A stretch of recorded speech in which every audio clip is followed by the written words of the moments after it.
Hello guys! Kamusta kayo? Namiss ko naman kayo. At ayan, nagsahod na nga pala ako. At syempre, ayan, budget malala ang Inday. Sino ang mga OFW na nakaka-relate dyan? Kada sahod nga, ganito na lang ang aking routine. Bilangin mo pati, baka dumoble yan. Ito na nga yung katas ng aking pinaghihirapan buwan-buwan. Kaya more kuskus, more dollars. Sa mga kapwa ko nga dyan OFW, salute po ako sa inyo. Sa sipag at tiyaga, makakamit nga natin itong mga pangarap natin.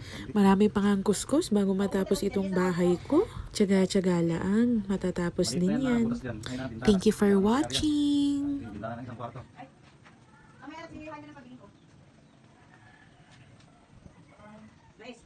10K pa, 10K. Tapos na itong harap.